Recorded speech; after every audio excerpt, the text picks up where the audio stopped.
Nega hozir yosh bolalarda raxit kasalligi ko'payib ketgan?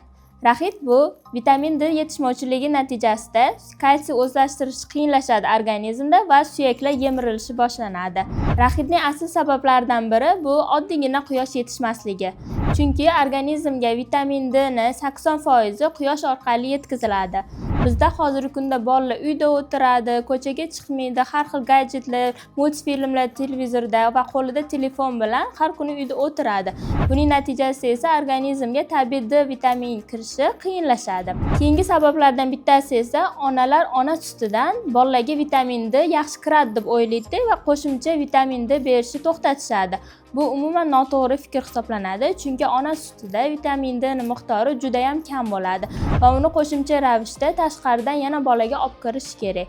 Vitamin D ning yetishmovchiligiga sabab bo'luvchi omillardan yana bittasi vitamin D asosan tabiiy holatda quyidagi mahsulotlardan bo'ladi: baliqda, tuxum sarig'ida hamda jigarda, lekin bu mahsulotlarni chaqaloqlar, yosh bolalar iste'mol qilmaydi. Raxit kasalligini keltirib chiqaruvchi eng asosiy sabablarni sizlarga aytib o'tmoqchiman. Birinchisi bu o'sha vitamin D ni organizmga yetishmasligi, ikkinchisi esa organizmda kalsiy miqdorining kamayib ketishi, uchinchisi esa boshqa ichak kasalliklari shu vitaminlarning so'rilishi mexanizmiga ta'sir qilishi. Raxit kasalligini asosiy simptomlari quyidagicha bo'ladi. Birinchidan, bola tez-tez terlaydi, yotgan joylari ho'l bo'lib qoladi. Ikkinchidan esa o'sha bolani sochini orqasiga har xil izlar tushadi, o'sha tarafda sochlar to'kilishini kuzatishimiz mumkin. Undan tashqari bola juda asabiy bo'lib qoladi, uyqusi buziladi, hamda tishlarini chiqishi ham kechikadi. Ya'ni 12 oyligidan boshlab tish chiqishni boshlaydi. Aslida esa normada esa 6 oylikdan boshlab tish chiqishi kerak. Hamda eng ko'p ko'riladigan holatlar bunda chaqaloqlarda oyog'i O obrazniy yoki X obrazniy bo'lib qoladi.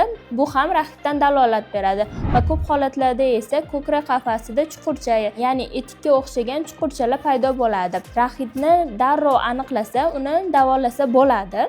Aniqlash uchun birinchi navbatda vitamin D ga hamda kalsiyga analizlar topshirish kerak.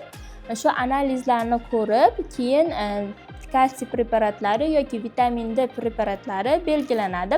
O'z boshimchalik bilan kalsiy yoki vitamin D ni berish kerak emas, chunki ko'p miqdorda berilsa ham bu organizm uchun zarar hisoblanadi. Raxitni davolash uchun birinchi navbatda shu bolani har kuni ertalabki soat 10 gacha ko'chaga olib chiqib aylantirish kerak. Ya'ni quyosh nuri ta'sirida bolani toza havoda aylantirish kerak. Qishdami, yozdami buni farqi yo'q. Ikkinchisi esa ovqatlanish ratsioniga shu vitamin D, kalsiy mahsulotlari bor narsalar bilan uni to'g'ri ovqatlantirish kerak. Uchinchisi esa albatta uyqu rejimi, chunki uyqu ham ta'sir qilishi mumkin. To'rtinchisi esa yuqorida aytganimdek vitamin D yoki kalsiy preparatlarini berish kerak. Agar o'z boshimchalik bilan kalsiy preparatlarini ko'proq berilsa, bunda bolada radnichok, ya'ni liqildog'i vohli yopilishi kuzatilishi mumkin 2 yoshgacha bo'lgan bolalarda. Shuning uchun kuzatish kerak. Kalsiyni me'yordan ko'proq berish mumkin emas. Agar me'yordan ko'payib ketsa, nafaqat radnichok yopiladi, balki buyrakka ham ta'sir qilishi mumkin, chunki buyrakda har xil uratlar, tuzlar paydo bo'lishi ham mumkin. Chunki kalsiy organizmdan sidik orqali chiqib ketadi, asidik esa buyraklarda filtratsiya bo'ladi. Filtratsiya natijasida esa shu kalsiylar to'planib qoladi. Bu esa og'ir oqibatlarga olib kelishi mumkin. D vitamini o'zi xavfli emas, lekin uni me'yordan ortiq berish bu bola uchun xavf tug'dirishi mumkin. Yurak ritmining buzilishi, undan tashqari oshqozon ichak traktida har xil muammolar, qabziyatlar kelib chiqishi mumkin va bir qancha asoratlarga olib keladi. Raxitni davolash uchun vitamin D3 hamda kalsiy kerak bo'ladi. Vitamin D3 nimaga kerak? Kalsiyni yaxshi organizmga o'zlashtirish uchun.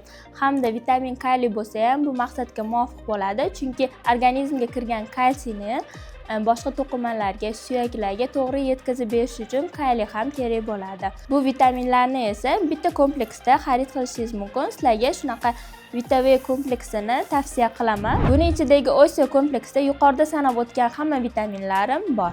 Bu reklama emas, shunchaki tavsiya. Xohlasanglar Vitav kompleksidan olinglar, yoki shu tarkibli boshqa mahsulotdan ham olishinglar mumkin. Eng asosiysi farzandinglarning sog'lig'iga bee'tibor bo'lmang. Raxitni vaqtida aniqlang va davolang.